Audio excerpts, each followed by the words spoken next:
સંકલ્પ હતો. અને યોગીજી મહારાજના જેટલા કોઈ સંકલ્પો છે એ બધા જ સંકલ્પો સિદ્ધ થયેલા છે. યોગીજી મહારાજ હંમેશા એવું કહેતા, અહીંયા વિદ્યાનગર છાત્રાલય છે, એ છાત્રાલયમાં યોગીજી મહારાજ બોલેલા, બાપા કે આપણે 500 વર્ષમાં આખું બ્રહ્માંડ સ્વામિનારાયણ સ્વામિનારાયણ કરતું થઈ જશે. હજુ કેટલા વર્ષ થયા છે ભગવાન સ્વામિનારાયણને પ્રગટ થયે? 224 વર્ષ. કેટલા વર્ષ થયા? 224 વર્ષ. ભગવાન કૃષ્ણ એને પ્રગટ થયે કેટલા વર્ષ થયા? 5000 વર્ષ. ભગવાન રામચંદ્રને પ્રગટ થયે કેટલા વર્ષ થયા? 20 લાખ વર્ષ. ઈશુને પ્રગટ થયે કેટલા વર્ષ થયા? 2000 વર્ષ. ભગવાન મહાવીર અને બુદ્ધને પ્રગટ થયે કેટલા વર્ષ થયા? આપણે બધા હિન્દુ એટલે ઓછો ખ્યાલ હોય રામ અને કૃષ્ણ ને બધાનો. બીજા બધાના સ્કોર પણ યાદ રાખીએ, એક્ટર ક્રિકેટરની બર્થડે કઈ છે એ યાદ રાખીએ. એની સાથે સાથે આપણે એવું નથી કહેતા પેલું નથી જ યાદ રાખવાનું, તોય હું કહીશ તો કદાચ ખરાબ લાગે, એટલે હું એની સાથે સાથે આ પણ યાદ રાખો તો સારું પડે. આટલા વર્ષો થયા ત્યારે એ લોકો અત્યારે આમ પ્રખ્યાત થયા છે.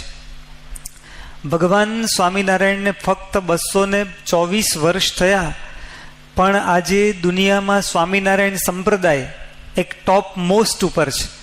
બધા જ લોકોનું એક નિશાન બની જાય એ પ્રકારે પ્રમુખ સ્વામી મહારાજે કાર્ય કરેલું છે.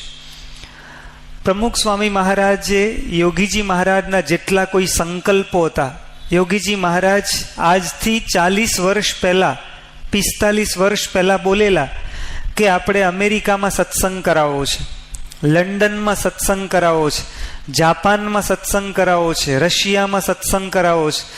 એ કઈ પરિસ્થિતિમાં બોલેલા? યોગીજી મહારાજને આણંદથી વિદ્યાનગર જવું હોય ને તે વખત ગાડી પણ નહોતી, બળદ ગાડામાં જતા આણંદથી વિદ્યાનગર જવા માટે. એક ગામથી બીજે ગામ જવું હોય તો ઘણી વખત ચાલતા જતા. અને એ વખત શું વાત કરતા કે આપણે અમેરિકામાં સત્સંગ કરાવવો છે, અને અહીંયા આણંદ વિદ્યાનગરની આસપાસ જ બોલતા. અને આપણે બધા જાણીએ છીએ કે પૂજ્ય મહંત સ્વામી ને પૂજ્ય ડૉક્ટર સ્વામી એ બે આણંદના બહુ આપણા ધર્મ ધુરંધર બંને આમ સંતો એવા, આમ એક પ્રમુખ સ્વામી મહારાજના સ્કંદ કહી શકાય, પિલર જેને કહેવાય, એવા સંતો છે. પૂજ્ય ઘનશ્યામ ચરણ સ્વામી આણંદના. તો આ બધા યુવકમાં હતા. યોગીજી મહારાજ જ્યારે આવી વાત કરે ને કે આપણે અમેરિકામાં સત્સંગ કરાવવો છે, તો આ બધા હસે કે બાપા આપણને ખરું આમ ટાઢા પોરના જવા દેશ એવું મનમાં થાય ને. એટલે એ લોકો આમ હસે મશ્કરીના સ્વરૂપમાં. તો યોગીજી મહારાજના હસવાનો ભાવ એને ખ્યાલ આવી જાય.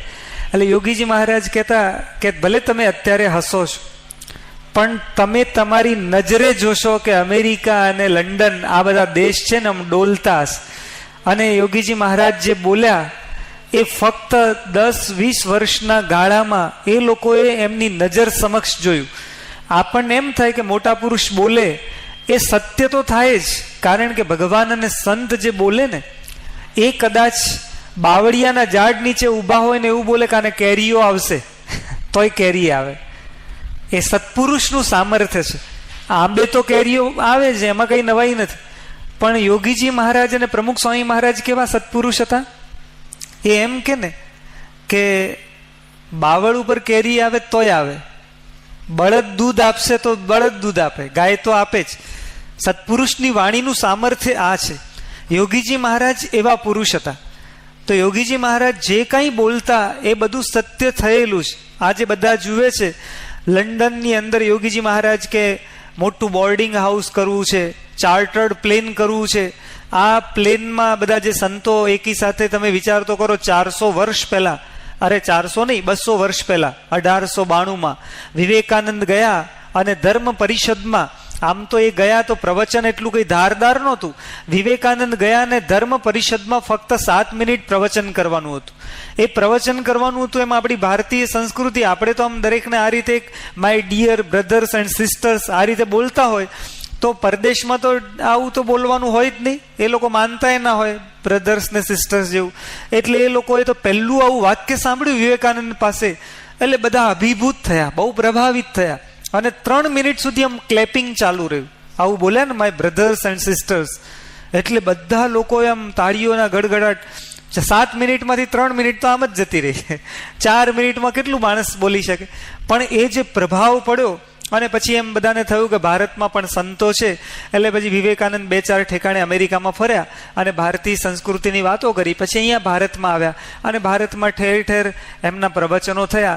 પણ એ જ્યારે અમેરિકામાં હતા ત્યારે વિવેકાનંદ સ્વામી એવું બોલેલા કે અત્યારે તો હું હિન્દુસ્તાનથી એકલો આવેલો છું અમેરિકામાં, પણ ભવિષ્યમાં સંતોની ફોજની ફોજ આવશે. અને એ વિવેકાનંદના શબ્દો 1892-93 જે બોલેલા, એ શબ્દો એમના રામકૃષ્ણ મિશનમાં તો સાચા પડ્યા કે નહીં. એકી સાથે આટલા સંતો રામકૃષ્ણ મિશનમાંથી પરદેશ ગયા નથી. છૂટક છૂટક એમના જે રંગનાથાનંદ બહુ સારા ભારતના પ્રવક્તા હતા, પછી આત્માનંદ સ્વામી, નિખિલ આત્માનંદ સ્વામી, વિદિત આત્માનંદ સ્વામી, આવા જે રામકૃષ્ણ મિશનના સારા સારા સંતો એ કોક વાર પ્રવચન કરવા માટે પરદેશમાં જાય. પણ વિવેકાનંદ જે બોલેલા કે આજે તો હું એકલો આવ્યો છું પણ ભવિષ્યમાં ભારતના સંતોની ફોજ આવશે, એ શબ્દો પ્રમુખ સ્વામી મહારાજે સાર્થક કર્યા અને સાકાર કર્યા. અને 1991 જ્યારે સ્વામી ગયા અમેરિકામાં, એ વખતે 180 સંતો હતા. આ વખતે સ્વામી ગયા તો 125 કરતા વધારે સંતો આ વિદેશ યાત્રામાં હતા. આટલા બધા સંતોને એકી સાથે લઈ જવા, એ તો આપણે એમ કોકને પૂછો ને, 2-4 જણને જવાનું હોય ત્યારે ખબર પડે કેવી રીતે થાય છે કામ. પણ પ્રમુખ સ્વામી મહારાજે ભણેલા, જો અંગ્રેજી સ્વામીને તો આવડતું જ નથી, યોગીજી મહારાજને પણ અંગ્રેજી આવડતું નહોતું. યોગીજી મહારાજ એમના જીવનમાં પહેલો અંગ્રેજી શબ્દ છે ને, યોગી આમ મહંત સ્વામી એમણે BSc એગ્રીકલ્ચર થયેલા છે. BSc એગ્રીકલ્ચર આજથી 45-50 વર્ષ પહેલા. એ વખત તો બહુ કિંમત હતી. ડૉક્ટર સ્વામી MBBS થયા મુંબઈની નાયર હોસ્પિટલમાં. એણે સ્ટડી કર્યો અને ત્યાં જ એમણે MBBS પૂરું કર્યું. હવે આ બધા ભણેલા ગણેલા સંતો, એનો પરિચય કોઈ આપે ને, આપણે હરિભક્તો કે અમારે યોગીજી મહારાજે આ બધાને દીક્ષા આપી, એમાં પૂજ્ય મહંત સ્વામી BSc એગ્રીકલ્ચર થયેલા છે, ડૉક્ટર સ્વામી MBBS થયેલા છે. તો યોગીજી મહારાજ કે તમને પરિચય આપતા નથી આવડતું, કે એમ પરિચય ન અપાય. પેલાને થયું કે હું ખોટું તો બોલ્યો નથી, આ MBBS થયેલા છે તો MBBS હું બોલ્યો. આ BSc એગ્રીકલ્ચર કરેલું છે એમણે, તો હું એમ યોગીજી મહારાજને કંઈ વધારે આવડતું હશે. એટલે પેલા હરિભગત કે બાપા શું પરિચય આપવાનો, શું કહેવાનું? યોગી બાપા કે એમ કહો ડૉક્ટર સ્વામી મેટ્રિક પાસ થયેલા છે. હવે કોઈ MBBS થયેલો હોય, આપણે એમ કે SSC પાસ થયેલા છે એમ કહો. હવે MBBS તો મોટો શબ્દ, સારો શબ્દ છે ને, અને થયેલા. પણ યોગીજી મહારાજને એમ કે મેટ્રિક શબ્દ છે ને, બહુ ભારે લાગે ને, વજનદાર લાગે. એટલે બાપાને એમ કે મેટ્રિક એટલે વધારે ભણેલા હશે. પણ એને મેટ્રિક એટલે 10મું પાસ, એ ખ્યાલ નહીં બાપાને. પણ યોગીજી મહારાજ એને એટલી એની મસ્તીમાં બાપા એને એમ આ દુનિયાનું ભણતર તમને ખ્યાલ ના આવે, બહુ સીધા સાદા ભણતરમાં એ પેલું ના આવે. યોગીજી મહારાજને પહેલો જ અંગ્રેજી શબ્દ શીખવાડ્યો. બાપા એવું કહેતા કાયમ માટે યુવકોને કે તમને બધા અંગ્રેજી આવડે છે, તમે ઇંગ્લિશ મીડિયમમાં ભણો છો, તો બાપા કે તમે આખું મુંબઈ ગજવો, તમે આખું અમેરિકા રંગી નાખો, અમને અંગ્રેજી આવડતું નથી. યોગી બાપા કે મને અંગ્રેજી આવડતું હોય ને તો મુંબઈની એકે કોલેજ બાકી ના રહેવા દઉં, બધી કોલેજો રંગી નાખું. અને યોગી બાપા કે હું એકે શબ્દ ગુજરાતીમાં ન આવવા દઉં જો મને અંગ્રેજી આવડતું હોય, અંગ્રેજીમાં જ બોલું. કે પણ શું કરીએ બાપા, કે તમને આવડશે, તમે બોલતા નથી, અમને આવડતું નથી. એવું વારંવાર યોગીજી મહારાજ કહેતા. પણ એક યુવકે યોગીજી મહારાજને કહ્યું, પિનાકીન બ્રહ્મભટ્ટ કરીને યુવક હતા, એમણે વાત કરી કે બાપા તમને અંગ્રેજી શીખવું છે? બાપા કે હા અંગ્રેજી શીખવાડો, કે અમને બહુ ઉમંગ છે. તો કે બાપા તમારી પાસે કોઈ આશીર્વાદ લેવા માટે આવે તો યુવકોને તમે કહો છો ને કે આવતીકાલે ઉપવાસ? એ કે હા. બાપા તમે એને એવું કેવું ને અંગ્રેજીમાં આવતીકાલે ઉપવાસ, એનું ટ્રાન્સલેશન ઇંગ્લિશમાં કરવું ને તો ટુમોરો ફાસ્ટ એવું કહેવાનું. બાપા કે હા આવડશે. પછી આમ શીખવાડે ટુમોરો ફાસ્ટ, ટુમોરો ફાસ્ટ, આવું 4-5 વખત બોલે ટુમોરો ફાસ્ટ અને આવડી જાય. એટલે બાપા કે હવે આવડી ગયું કે ટુમોરો ફાસ્ટ. બાપા કે આવો કે આશીર્વાદ આપીએ બધાને. તો જેટલા કોઈ લાઈનમાં આવે ને ધબ્બો મારે ને બાપા કે ટુમોરો ફાસ્ટ, આજે તમે અંગ્રેજી શીખ્યા છીએ, એની ફી આપવી પડે ને, તમે શીખ્યા એમાં ફી બિચારા બીજાને લેવાની. આ જેટલા આવે ને ધબ્બો મારે યોગી મારે. અને બધા યુવકોને આમ ટુમોરો ફાસ્ટ આમ કર્યા કર્યું. અને પછી છેલ્લે આ પિનાકીન બ્રહ્મભટ્ટ, અત્યારે સત્યપ્રકાશ સ્વામી નામ છે, બોચાસણમાં છે ને, તો એ કે બાપા મેં તમને અંગ્રેજી શીખવાડ્યું, ટુમોરો ફાસ્ટ થાય બધાને કીધું ને, હવે હું તમને બીજું વાક્ય શીખવાડું, એ તમારે બોલવાનું. તો કે કયું વાક્ય બોલવાનું? એ કે તમે બીજાને બધાને કીધું ને ટુમોરો ફાસ્ટ, હવે તમે મને એમ કહો ટુમોરો બ્રેકફાસ્ટ. હા, આ નવો શબ્દ છે. યોગીજી મહારાજ કે માળો મને ઊંધું શીખવાડે છે. હવે ટુમોરો બ્રેકફાસ્ટ નો અર્થ શું થાય? આવતીકાલે નાસ્તો કરવાનો. તો એ પાછા યોગીજી મહારાજ સાથે એવી ગમ્મત પણ કરતા. તો પણ યોગીજી મહારાજને ખબર હતી કે ટુમોરો બ્રેકફાસ્ટ નો શું અર્થ થાય છે. એમ બનાવી ન જાય કોઈ, નહીં તો બીજા આપણે તો. પણ યોગીજી મહારાજને અંગ્રેજી શીખવાનો એક ઉમંગ, અને બધા યુવકોને એક આમ એવું એક બળ આપે, એક પ્રેરણા આપે. અને એ બળ અને પ્રેરણાના પ્રતાપે યોગીજી મહારાજના જે સંકલ્પો છે ને, એ સંકલ્પો એવા સિદ્ધ થયા. જ્યારે બોલતા હતા ત્યારે એમ લાગતું હતું કે આ બાપા તો ખાલી બોલે છે એની મસ્તીમાં. હવે ક્યારે અમેરિકામાં સત્સંગ થશે, ક્યારે લંડનમાં સત્સંગ થશે, ક્યારે જાપાનમાં થશે, એવું બધાને લાગતું હતું. પણ એ અમેરિકામાં સત્સંગ યોગીજી મહારાજ 1970ની સાલમાં ધામમાં ગયા. અને 1974માં તો પહેલું મંદિર અમેરિકામાં થયું, 4 જ વર્ષના ગાળામાં. એ વખતે ચિન્મય મિશનના અધ્યક્ષ ચિન્મયાનંદ સ્વામી આવેલા. એ ચિન્મયાનંદ સ્વામી ભારતના પ્રવક્તા, ઇંગ્લિશના જે 2-3 ટોપમોસ્ટ પ્રવક્તાઓ ગણાય, ઉપનિષદ અને ગીતા ઉપર પ્રવચન કરતા. એ ચિન્મયાનંદ સ્વામી પણ યોગીજી મહારાજને મળેલા. અને યોગીજી મહારાજની એને દિવ્યતા, સાધુતા બધું જોયેલું.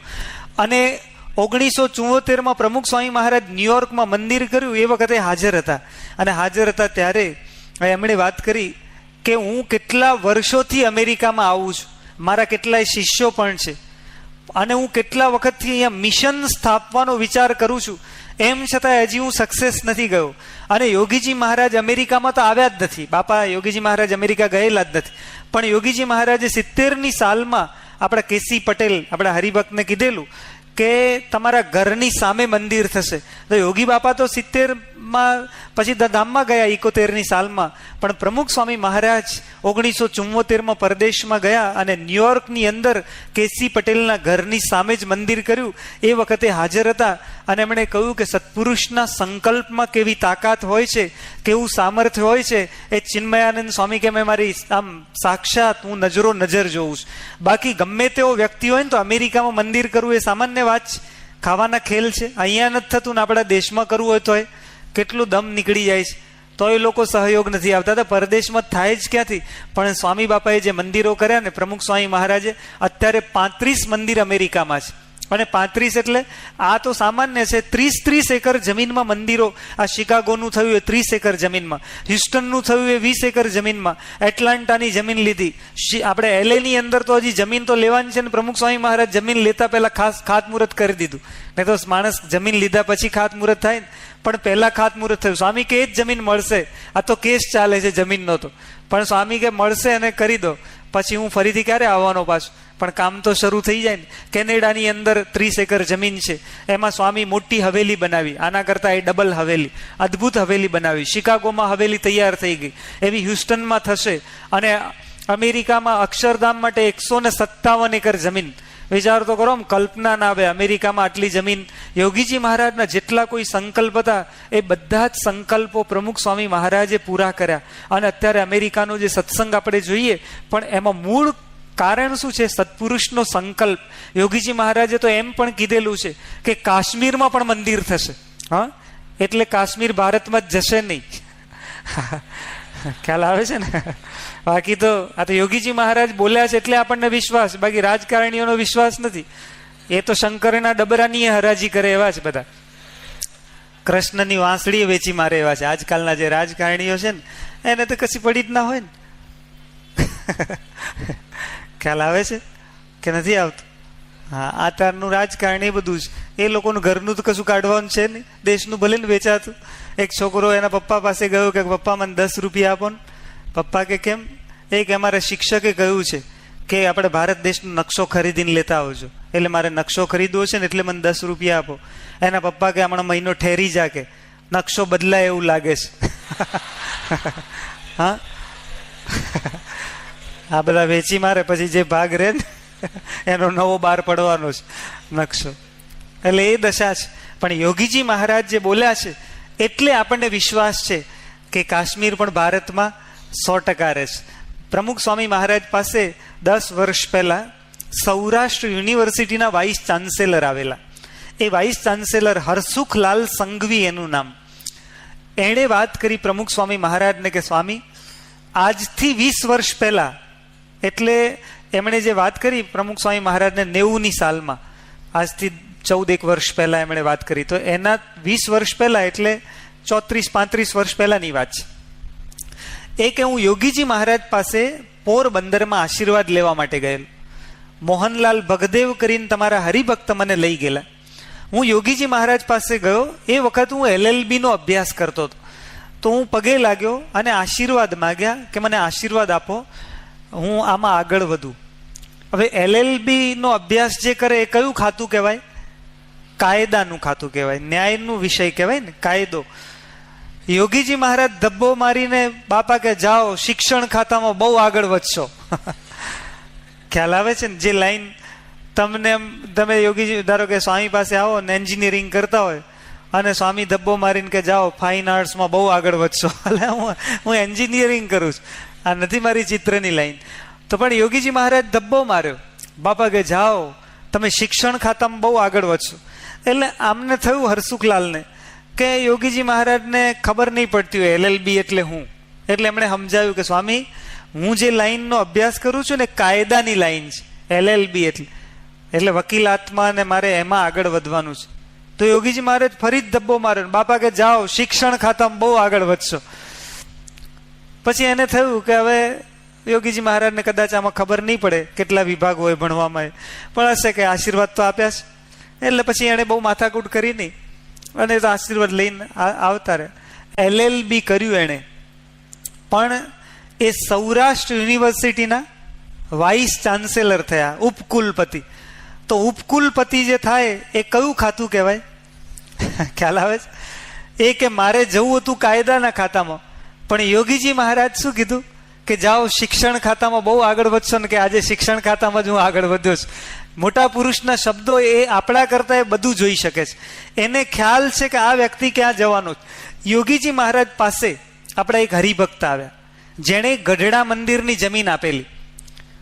ICS જે એ વખતે થતા બધા, આપણે HM પટેલ, મોરારજીભાઈ દેસાઈ અને આ ગોવિંદસિંહ ચુડાસમા, ભારતની ફર્સ્ટ બેચ જે કહેવાતી, એમાં એણે ICS કરેલું.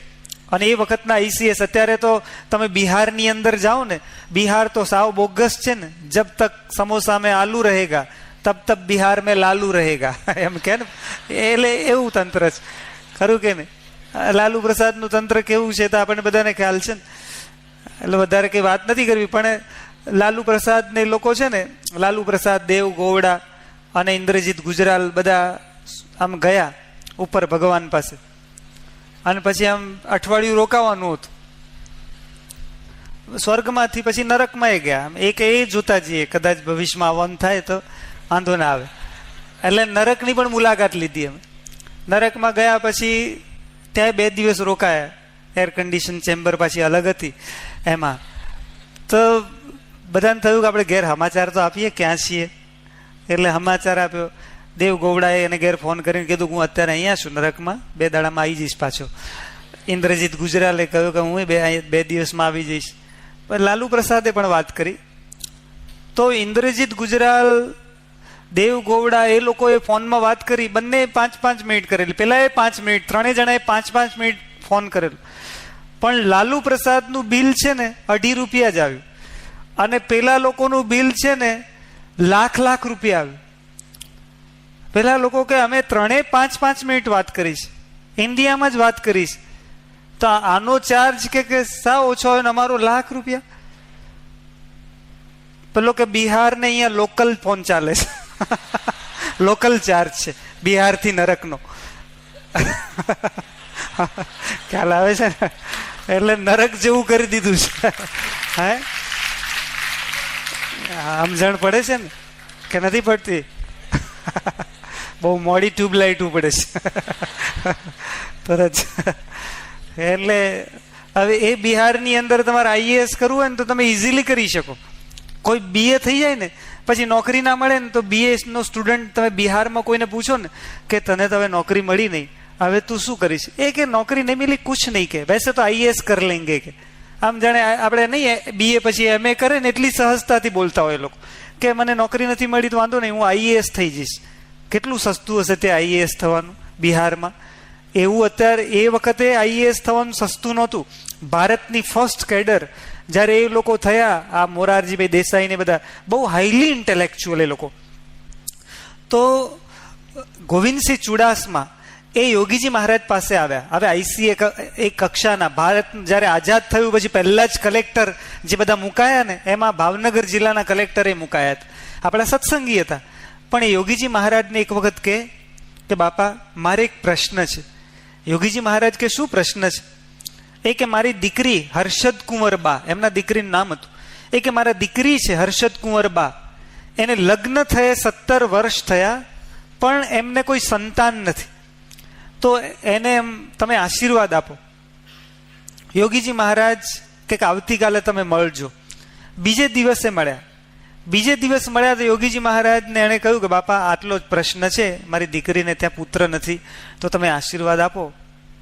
તો યોગીજી મહારાજ કે જાઓ, તમારી દીકરીને ત્યાં મુક્ત પધારશે અને મુક્ત રાજસિંહ નામ પાડજો. તો ગોવિંદસિંહ બાપુ કે બાપા ડોક્ટરોએ ના પાડી છે કે સંતાન પ્રાપ્તિના કોઈ ચાન્સીસ નથી.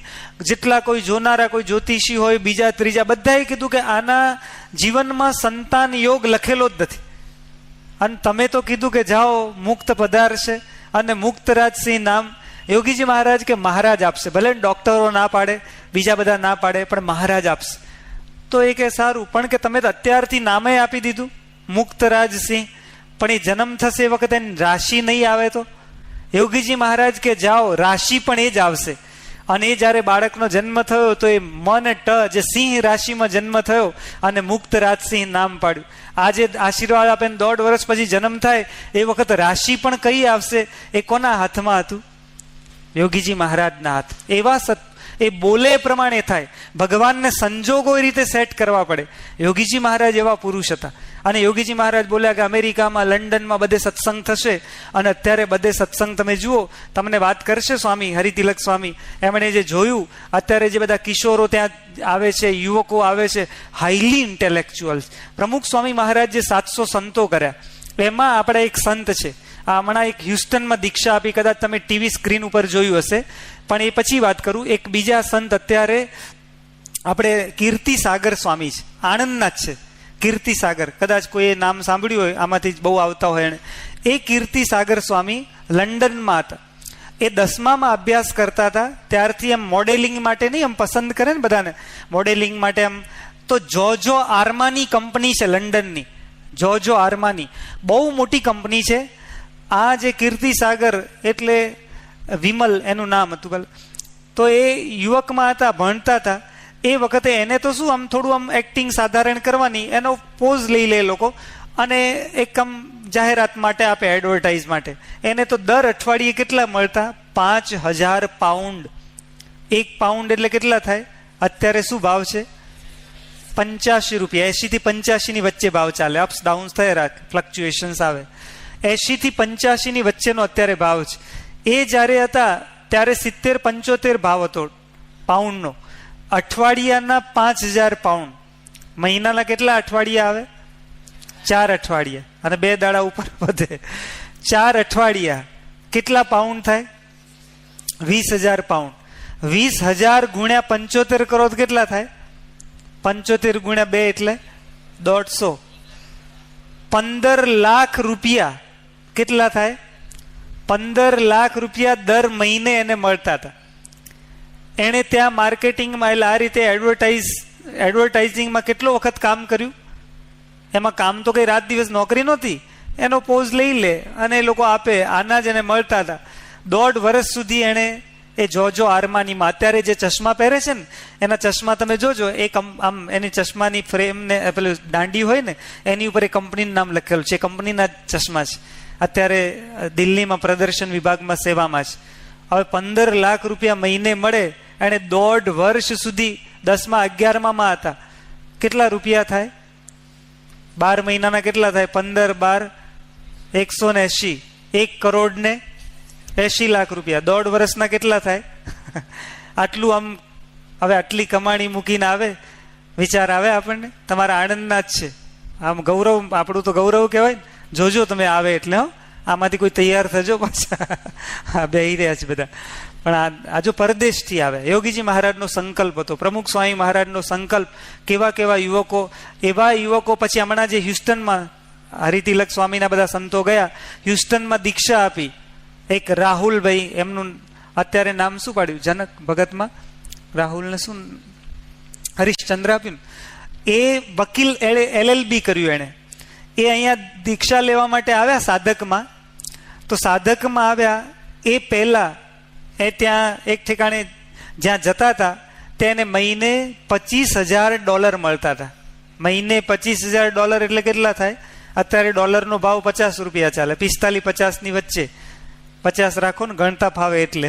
47 કહું તો ગણિત તો આપણું પાવરફુલ એટલે આવ જાય. 25-50, હા, એટલે 12.5 લાખ થયા. મહિને કેટલા મળતા હતા? હમણાં દીક્ષા આપીને તમે ટીવી સ્ક્રીન ઉપર આમ બહુ ઊંચા ને પડછન છે. 12.5 લાખ રૂપિયા. એ અહીંયા આવ્યા સાધકમાં. એના મહિના પછી એનો પગાર કેટલો થવાનો હતો? $75,000 મહિને. એટલે સીધા કેટલા થઈ જાય હવે? 12.5 લાખ $25,000 ના થાય. એટલે પછી 25 લાખ ને 25માં બીજા 12 એટલે 37 લાખ રૂપિયા મહિને એના થવાના હતા. પણ એ દીક્ષા લેવા માટે અહીં આવી. એના એક ભાઈ ડોક્ટર છે, એના ફાધર ડોક્ટર છે. આવા યુવકો આમ લાઈન તૈયાર છે અમેરિકામાં. જેટલા કોઈ આવ્યા એ 4 જણને દીક્ષા આપી હ્યુસ્ટનમાં. એ 4માં 2 ભાઈઓ તો સાધુ થઈ ગયા, બંને દીકરાઓ એ સાધુ થયા. બીજા 2 ભાઈ છે, એમાંથી એક સાધુ થવા માટે આવ્યો. બીજો એકનો એક દીકરો MBA અમેરિકામાં સારામાં સારી યુનિવર્સિટી ઓસ્ટિન યુનિવર્સિટી MBA કરવા માટે ગણાય છે. અલગ અલગ તમારે ટેકનોલોજીકલ લાઇનમાં જવું હોય તો એની યેલ યુનિવર્સિટી બહુ ફેમસ છે. તમે બોસ્ટનમાં જાઓ તો ત્યાં ટેકનોલોજી લાઇનમાં બોસ્ટન પણ સારી યુનિવર્સિટી છે. પણ MBA કરવું હોય તો દુનિયામાં સારામાં સારી યુનિવર્સિટી ઓસ્ટિનની ગણાય. એ ઓસ્ટિનમાં એણે MBA કર્યું છે. એને MBBSમાં પણ મળતું હતું એડમિશન મેડિકલમાં. પણ પ્રમુખ સ્વામી મહારાજે કીધેલું કે તારે આ લાઇનમાં જવાનું, બિઝનેસની લાઈનમાં. એટલે પછી એણે MBA. પણ આવા યુવકો એકના એક દીકરાઓ, હજી તો લાઈન તૈયાર છે. પ્રમુખ સ્વામી મહારાજની હાજરીમાં 2,000 કિશોરોની શિબિર થાય ઓર્લેન્ડોની અંદર. આમ તમે જોઈ રહો, આપણે જે અત્યારે બેઠા છીએ ને એ બેઠા છીએ તો સંખ્યા અત્યારે આપણી 400ની સંખ્યા હશે, એનાથી કદાચ ઓછી હોઈ શકે. કાં તો 400 આ હોલ એટલી કેપેસિટી, છૂટા છૂટા બેઠા એટલે ભરેલું લાગે. પણ આના કરતાં 5 ગણા વધારે એટલા તો શિબિરમાં આમ સ્વામીની હાજરીમાં. અમેરિકામાં એક ઠેકાણેથી બીજે ઠેકાણે તમે જાઓ તો અંતર, તમે ન્યુયોર્કથી લોસ એન્જલસ જાઓ 5,000 માઇલનું અંતર. અહીંથી કલકત્તા છે ને એ ખાલી 1,500 કે 2,000 કિલોમીટર થાય.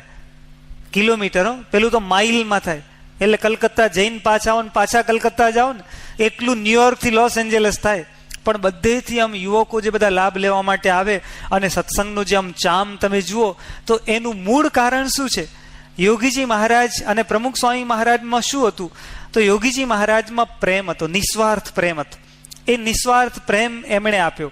પ્રમુખ સ્વામી મહારાજે બધાને નિસ્વાર્થ પ્રેમ આપ્યો.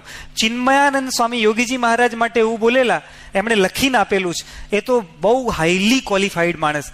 એ તો શિવાનંદ સ્વામીનો ઇન્ટરવ્યુ લેવા માટે આવેલો, નાસ્તિક જેવા હતા, સિગરેટ પીતા પીતા. એક અમે તો પત્રકાર તરીકે આવેલા, પણ શિવાનંદ સ્વામી દિવ્ય જીવન સંઘના અધ્યક્ષ, એનો ઇન્ટરવ્યુ લેવા માટે આવ્યો. કૃષ્ણ મેનન આનું નામ. અને આમ એને થયું કે પ્રશ્નો પૂછીને આને આમ ઝાંખા પાડી દઉં. પણ શિવાનંદ સ્વામી પણ ડોક્ટર થયેલા, એટલે પ્રશ્નોના જવાબ એણે ઇંગ્લિશમાં એટલા સરસ આપ્યા ને, આ માણસ ત્યાં ને ત્યાં પ્રભાવિત થઈને એણે દીક્ષા લઈ લીધી અને ચિન્મયાનંદ બન્યા. અને ચિન્મયાનંદ સ્વામી એ જ્યારે પ્રવચન કરે ત્યારે કોઈ પણ માણસ એક જો ઊભો થાય તેનું આઈ બને. એ તો સીધા તમને લઈ, આમ જાહેર સભા, તમે ગમે એટલા ઉદ્યોગપતિ હોય ને તો તમને જાહેરમાં લઈ નાખે. એ તો એટલું એનો એક સિદ્ધાંત હતો કે જ્યારે કોઈ વક્તા વાત કરતો હોય, પ્રવચન કરતો હોય, એ કે even fly should not pass between orator and audience. એ કે ફ્લાય એટલે મધમાખી, એક માખી પણ ઓરેટર, વક્તા અને શ્રોતાની વચ્ચેથી પસાર ના થવી જોઈએ. બીજો તો થાય જ ક્યાંથી? એટલા, અને કોઈ થાય તો એનું આવી બને, એટલા બહુ હોશિયાર હતા અને ગુસ્સે પણ એટલા થઈ જતા. પણ યોગીજી મહારાજના એણે એક જ વખત દર્શન કરેલા. એને આપણે પૂછ્યું કે યોગીજી મહારાજ માટે તમારો કોઈ અભિપ્રાય શું છે? યોગીજી મહારાજ તમને કેવા લાગ્યા? તો એણે લખીને આપ્યું છે એના શબ્દોમાં, એના અક્ષરોમાં જ એણે લખ્યું કે the experience that I had in the presence of Yogiji Maharaj cannot be expressed in language.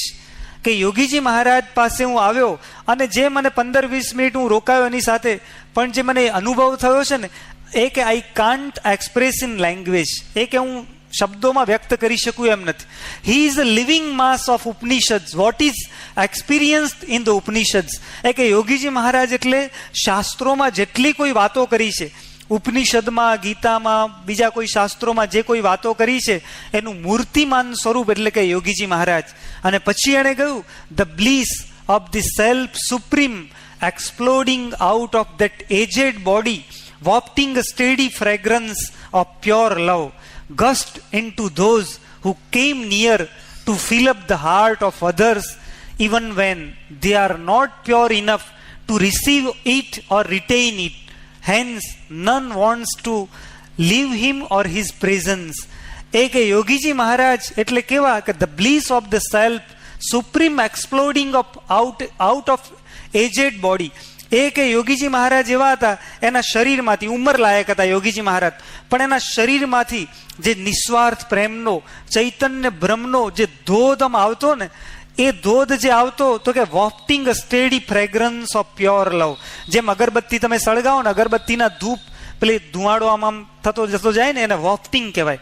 એ કે યોગીજી મહારાજના શરીરમાંથી જે પ્રેમના અને ચૈતન્ય બ્રહ્મના જે આંદોલનો આમ આવતા ને, તો કોઈ પણ વ્યક્તિ એ યોગીજી મહારાજના પ્રેમમાં નાયા વગર રહે નહીં. એ કે gust in two those who કેમ નિયર.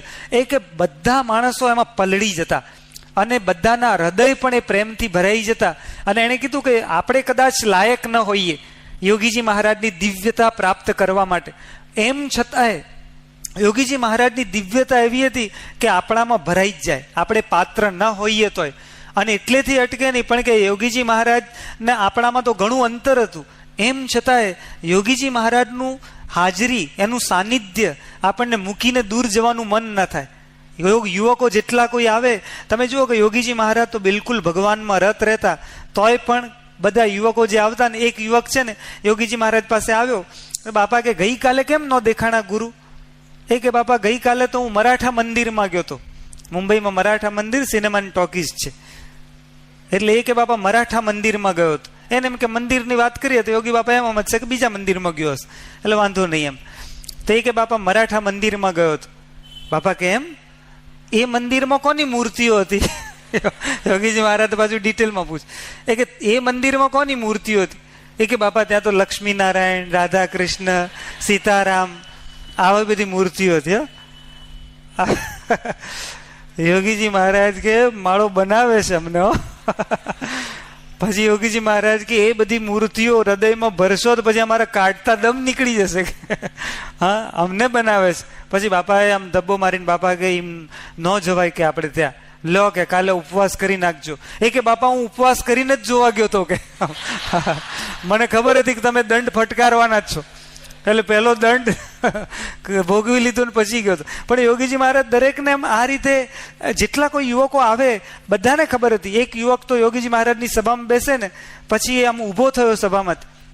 યોગીજી મહારાજ કે કેમ ઊભા થયા?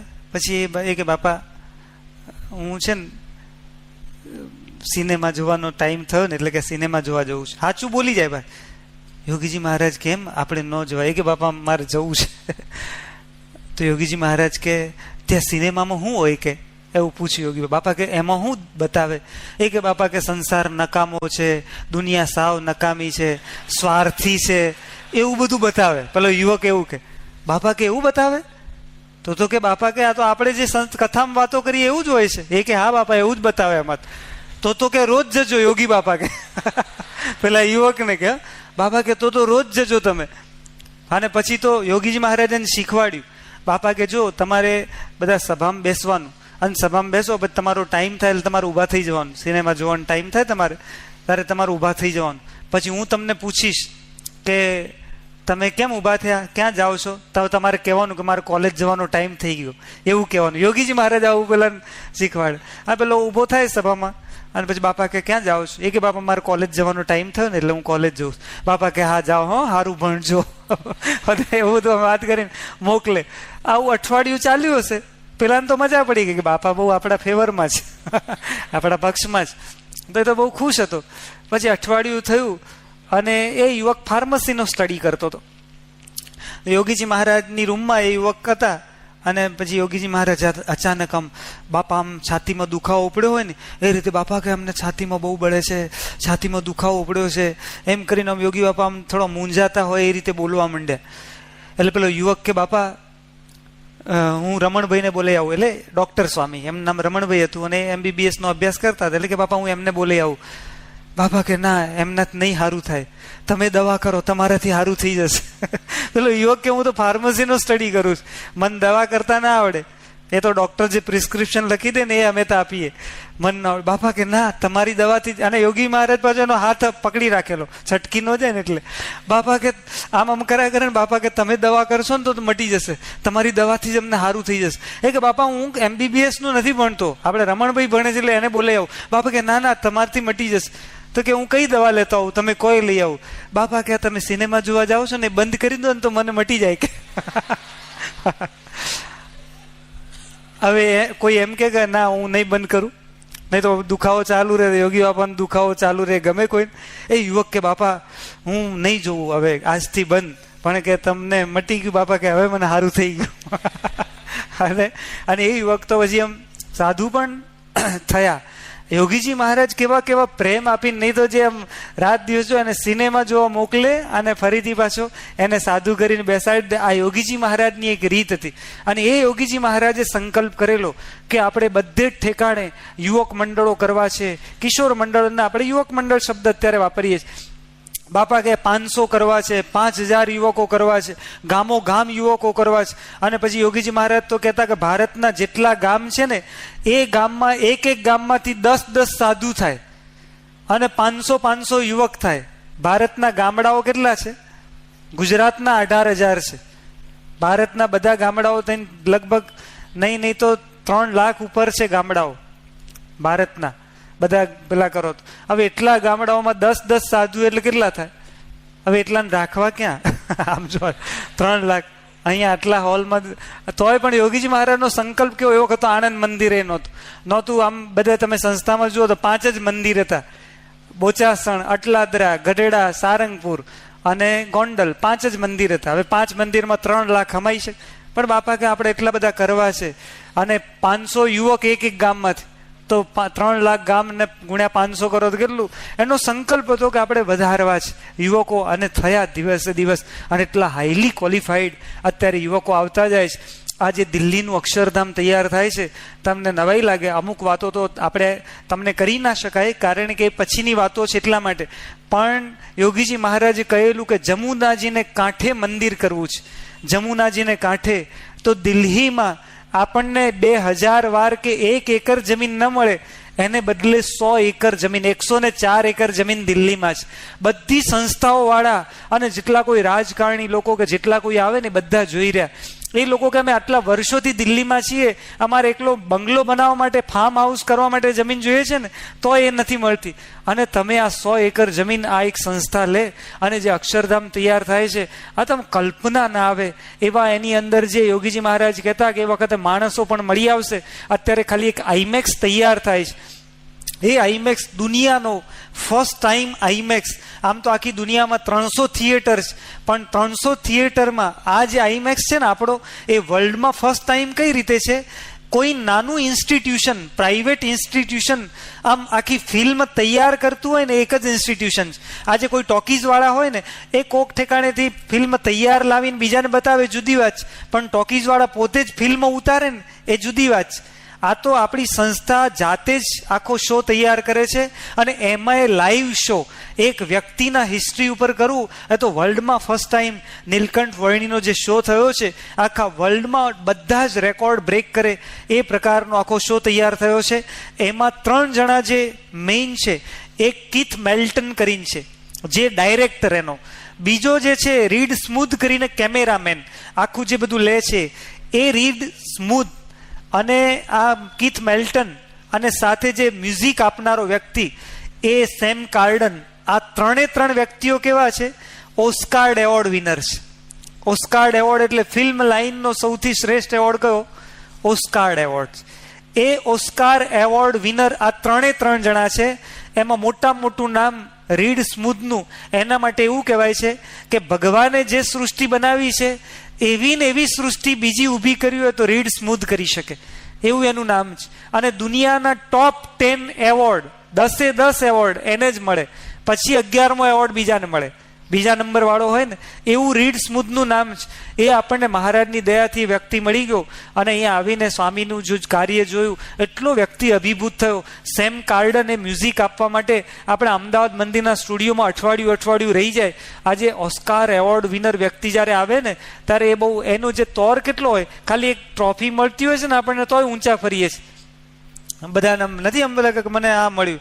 હવે ટ્રોફીમાં તો હું કેટલા, એ તો બજારમાં મળે વેચાતી 25 રૂપિયાની, અને તોય આપણે આમ કૂદીએ ઘણી વખત. આ તો કયા લેવલના વ્યક્તિઓ. પણ યોગીજી મહારાજ કે એ વખત માણસો પણ મળશે, અને અત્યારે મળ્યા. એક જે આયોજનો ત્યાં ચાલે છે, એમાં જે કામ ચાલે છે, એ વખત તો આપણે કશું કોઈને કહેવાનું રહેશે નહીં. એટલો સંસ્થાનો જે બહુ એક્સ્ટ્રીમ લેવલ પર અને બહુ ઊંચાઈ ઉપર સંસ્થા પહોંચશે. બસ આ 6 મહિના પછી લોકોને ખ્યાલ આવશે. તમે લોકોને કહી શકો કે હું આ સંસ્થાનો, તમે BAPS એવું બોલતા તમને ગૌરવ થશે દિલ્હીનું જોયા પછી. એટલું અદ્ભુત જે બનાવ્યું છે અક્ષરધામ. પણ આ બધા જ સંકલ્પ યોગીજી મહારાજના, અને બધા સંકલ્પો સિદ્ધ થયેલા છે. પ્રમુખ સ્વામી મહારાજ એ બધા સિદ્ધ કરે છે. આજે લોકો બધા જુએ છે, એ આપણું બહુ મોટું ભાગ્ય છે કે આપણે આ સત્પુરુષના યોગમાં આવી ગયા. આજે આમ સામાન્ય રીતે અમેરિકાના વિઝા કોઈને મળે તો કેવા ખુશ થઈ જાય કે અમારે અમેરિકાના વિઝા મળી ગયા. એક જણો તો તમને નવાઈ લાગે, આપણે સંતો પાસે આવ્યો, એ કે મને સર્ટિફિકેટ મળી ગયું BCનું. BCનું સર્ટિફિકેટ, કે હા મારા ટકા વધે. બીજે મને, હું કેટલા વખતથી ટ્રાય કરતો હતો, બ્રાહ્મણ યુવક હતો, અને કે મને સર્ટિફિકેટ મળ્યું. એટલે એમ કે બીજે આગળ લાઈનમાં જો આજે એક સર્ટિફિકેટ મળે ને તો એ કૂદે જ ગણાય. ભગવાનને સંતનો ભેટો થાય ને એ કોઈ સામાન્ય વસ્તુ નથી. પણ આપણને લોટરી લાગે ને તો આમ ભાગ્ય મનાય. અત્યારે અમેરિકામાં એક પાવરબોલ લોટરી, એક ટિકિટ તમે $1 લો ને તો લાગે કેટલાની ખબર છે? 819 કરોડની. 819 કરોડ ડોલર. એક તમારે તો $1 ટિકિટ લેવાની, અને લોટરી લાગે જ એની. અત્યારે 1 કરોડ માણસોએ લીધેલી છે. વિસ્કોન્સિન શહેર છે ને, ત્યાંનું સ્ટેટ પણ છે અને શહેર પણ છે. ત્યાં પાવરબોલ લોટરી અત્યારે ચાલુ છે કાર્યક્રમ, અને લોકો ટિકિટ લઈને બેઠા છે કે મારો લાગશે એમ કરીને રાહ જુએ છે. હવે ઊંટનો હોઠ પડે નહીં, શિયાળના મોઢામાં જાય નહીં, એવી દશા છે. બધા રાહ જોઈને બેઠેલા છે. પણ જેનો નંબર લાગે એને કેટલા મળશે? 819 કરોડ ડોલર. જેને પણ લાગે એને તો ધન્ય થઈ જાય કે નહીં, ન્યાલ થઈ જાય કે નહીં. તો યોગીજી મહારાજ એવું કહેતા આપણને બધાને, બાપા કે તમારી બધાની લોટરી લાગી ગઈ. એટલે આપણે બધાની લોટરી લાગી ગઈ. લોટરીમાં પછી યોગીજી મહારાજ પૂછે કે લોટરી કેટલાની લાગે અને કેટલાને લાગે. ધારો કે તમે 1 રૂપિયાની ટિકિટ લીધી હોય તો 2 રૂપિયાની મળે, એને લોટરી કહેવાય? કે મારે લોટરી લાગી. કેટલાની લાગી? કે 5.5 રૂપિયાની. એ લોટરી કહેવાય? 1 રૂપિયાની લીધી હોય ને લાખોમાં લાગે એને લોટરી કહેવાય? તો બાપા કે લોટરી કેટલાની લાગે? કરોડોની લાગે. અને કેટલાને લાગે? 10 લાખ લોકોએ લીધી હોય તો 10 લાખ લોકોને લાગે? એકને જ લાગે ને. તો બાપા કે આપણે લોટરી લાગી ગઈ. દુનિયાની વસ્તી કેટલી છે, પણ એમાંથી આપણને જ સત્પુરુષનો યોગ થયો, બધાને નથી થયો. પ્રમુખ સ્વામી મહારાજે એક જણને કીધેલું, એટલે મૂળ તો સ્વામી કે તું અનંત જન્મ સુધી ઊભો રહે ને તોય આ દર્શન ના થાય. બાપા કે આ તો તને સહેજમાં દર્શન થઈ ગયા છે, પણ તને ખબર નથી, એવી સ્વામીએ વાત કરેલી. એટલે આપણને આ સત્પુરુષનો જે યોગ થયો એ બહુ મોટી લોટરી લાગી ગઈ છે. પણ આપણને લોટરીમાં ખબર પડે, આમાં ખબર ના પડે. પાછી પહેલામાં સમજણ પડે. એક માણસ છે ને બીમાર પડ્યો, દવાખાનામાં દાખલ કર્યો. દવાખાનામાં દાખલ થયો ને પછી એને અઠવાડિયું રોકાવું પડે એવું હતું ICUમાં. અને એક જણો એનો સગા સંબંધીમાંથી કોઈક આવ્યો દોડતો દોડતો દવાખાનામાં. ડૉક્ટરે પૂછ્યું કોણ? એ કે પેલા ભાઈને મારે મળવા જવું, દાખલ કર્યા છે ને આઈસીયુમાં. કેમ મળવા જવું છે? એ કે એને સમાચાર આપવા છે. શાના સમાચાર આપવાના છે? એ કે એને લોટરી લાગી છે 50 લાખ રૂપિયાની, મારે એને સમાચાર આપવા છે. ડૉક્ટર કે આવા સમાચાર તમારે ના આપવાના, તમે જાઓ પાછા, એ તો હું એને આપી દઈશ. પછી એક દિવસ સાંજે ડૉક્ટર રાત્રે 9 વાગે પરવાર્યો એટલે એ દર્દી પાસે ગયો અને દર્દીની પાસે બેઠો કે આજે કેવું છે? દર્દી કે આમ સારું છે. અને ડૉક્ટર આવે ને તો દરેક દર્દીને ગમે, તમે જોજો. એટલે આમ ખુશ થયો. પછી ડૉક્ટર કે આમ મજા છે ને? એ કે હા, ઉધરસ બુધરસ ઓછી થઈ ગઈ છે, હવે મજા છે. તો ડૉક્ટર કે તમે આમ મને આજે થોડો ટાઈમ છે 15-20 મિનિટ, તો આમ મારે થોડું પૂછવું છે, તમે કેટલું ભણેલા? એ કે આમ તો ભણો તો હાથ જ ચોપડી. તો કે આમ તમને રસ કઈ કઈ વાતમાં? ક્રિકેટમાં, બીજા ત્રીજામાં? એ કે આ ક્રિકેટ રમતા નાના હતા ત્યારે, અત્યારે તો હવે નોકરીમાં ટાઈમ નથી મળતો. તો કે બીજા કોઈમાં રસ ખરો તમને? એ કે બીજામાં તો શું હવે રસ હોય, આજે તમે પૂછ્યું એનું. ડૉક્ટર કે આમ લોટરી બોટરીમાં તમને રસ ખરો? એ કે હા, લોટરીમાં ખરો રસ. ડૉક્ટર કે ટિકિટ કેવું તમે લીધેલી ખરી? એ કે હા, લીધેલી છે. ડૉક્ટર કે ધારો કે તમારે 10 લાખ રૂપિયાની લાગે તો? પેલો કે સાહેબ જવા દો ને, લાગતી હશે, આ તો બધા લે એટલે આપણે લઈએ, બાકી કંઈ આપણો નંબર ક્યારે લાગે? ડૉક્ટર કે ધારો ને લાગે તો આમાં મારે તમને દેવાના નથી, આ તો મને ટાઈમ છે એટલે વાતોમાં આપણે પસાર કરીએ. એ કે ધારો કે તમારે લોટરી લાગે તો 10 લાખની? એ કે 10 લાખની લાગે તો 2 લાખનું દેવું છે પતાવી દઈએ, 2-4 લાખનું મકાન લઈએ, થોડી ગાડી લઈએ અને 1-2 લાખ બેંકમાં ફિક્સ કરીએ, આવું સેટિંગ કરીએ. ડૉક્ટર કે ધારો કે 20 લાખની લાગે તો? પેલો કે સાહેબ હું કામ મોઢામાં પાણી લાવો છો, ખોટું ખોટું. આ તો ખાલી એક વગર લીધેલી, બાકી એ લાગતું હશે કે આટલા બધા આપણો મેળ ન પડે કે? ડૉક્ટર કે મને ખબર છે, આ તો આપણે વાત જ કરીએ છીએ, લાગે તો શું કરો? કે મારે તો કંઈ તમને દેવાનું નથી ખિસ્સામાંથી, મારે તો લેવાના, તમે બહાર નીકળો તારે આઈસીયુમાંથી, બાકી મારે તો આપવાના છે નહીં. પણ લાગે તો શું કરો 20 લાખની? એ કે સાહેબ 20 લાખની લાગે તો આપણે થોડું મોટું મકાન લઈએ અને ગાડી સારી લઈએ અને થોડા બેંકમાં સેટ કરીને આવું બધું. દીકરો બાઇકનું કહે છે કેટલા દાડાથી, એ લઈ આપીએ. આમ તો ટકા ઘટે બાઇકથી, પણ તો એક ભલે કહેતો લઈ આપીએ આટલા આવે તો. કે સારું. પછી ડૉક્ટર કે હવે વધારે આગળ નથી જવું. પછી ડૉક્ટર કે આવતીકાલે હું આવીશ. એ કે હા સાહેબ આવજો, તમે આવો એટલે આમ સારું રહેશે. પછી બીજે જ દિવસ ડૉક્ટર 9 વાગ્યાનો ટાઈમ થયો એટલે પાછા આમ ગયા. દર્દી ખુશ થયો. ડૉક્ટર કે આજે કેવું તબિયત? એ કે સાહેબ સારું છે, પણ કે ગઈકાલની વાત થઈ ને પછી ઊંઘ નથી આવી. કે 20 લાખની લોટરીની તો વાત કરીને ગયા ને, પછી આખી રાત ઊંઘ્યો નથી. કે ડૉક્ટર કે ભલા માણસ ઊંઘવું જ જોઈએ ને, પણ કે તમે વાત એવી કરી તો ઊંઘ ના આવે ને. તો ડૉક્ટર કે આજે તો એનાથી આગળ વાત કરવાનો છે. એ કે સાહેબ બીજી વાત કાઢો ને. પણ ડૉક્ટર કે આમાં મજા તો આવે છે ને તમને? એ કે હા મજા આવે છે, કશું નથી, પણ પાણી આવે છે મોઢામાંથી, તો કે હું વાંધો છે? ડૉક્ટર કે આપણે આગળ વાત ચલાવીએ. ડૉક્ટર કે 30 લાખની લાગે તો? બોલો કે સાહેબ હું આમ કરું, પછી તો જો હું વડાપ્રધાન હોઉં તો પછી આપણે નિબંધ લખતા, આમ કરું ને આમ કરું, એમ જ પછી તો કહેવાનું ને. એ કે આ ડૉક્ટરને ટાઈમ છે ને વળી કહેવા માગે છે, ચલો ને આપણે જો લાગે તો જ ને લાગે સંડાસમાં જતા રહેવાનું, બીજું શું કરે? એટલે એમ કીધું કે ડૉક્ટર કે 30 લાખની લાગે તો? 30 લાખની બધી વાત થઈ. પછી આને ડૉક્ટર કે ધારો કે 50 લાખની લાગે લોટરી, શું કરો? પેલો કે સાહેબ જવા દો ને 50 લાખનું. ડૉક્ટર કે ધારો કે લાગે 50 લાખની, તમે શું કરો? એ કે સાહેબ જો 50 લાખની લોટરી લાગે ને તો અડધા તમને આપી દઉં. અને ડૉક્ટર ઉપડી ગયા, એને એટેક આવ્યો. ડૉક્ટર ઉપડી ગયા ને દર્દી હજી જીવે છે. એમ થયું 25 લાખ મને આપે અને ડૉક્ટરથી જીરવાયું નહીં. કાર્ડિયાક સર્જન હતા તો એને એટેક આવ્યો, ઉપડી ગયો. લોટરીમાં આપણને ખબર પડે છે, પણ ભગવાનને સંત મળ્યા છે ને મોટી લોટરી, પણ આપણને એ ખ્યાલ નથી આવતો. પણ એ આનંદ જો આવે કે પ્રમુખ સ્વામી મહારાજ એટલે કોણ, એ આપણને જો સમજાય ને તો એનો આનંદ બહુ જુદો હોય. તો આપણે હંમેશા એ દ્રષ્ટિકોણ રાખીને આપણે સત્સંગ કરીએ, બીજાને પણ એમનો યોગ કરાવીએ આપણે, અને જે આ સત્સંગનો લાભ આપણે લેતા રહીએ. આ ગમે એવું નથી, સત્સંગ સભામાં આપણને આવવાનું કે તો કોઈને ગમે?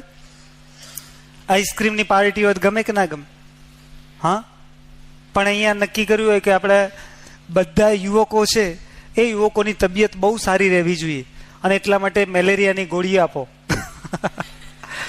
અને બહાર નીકળતા અહીંયા કાં તો લીમડાનો રસ આપો કે એનાથી તબિયત બહુ હેલ્ધી રહે.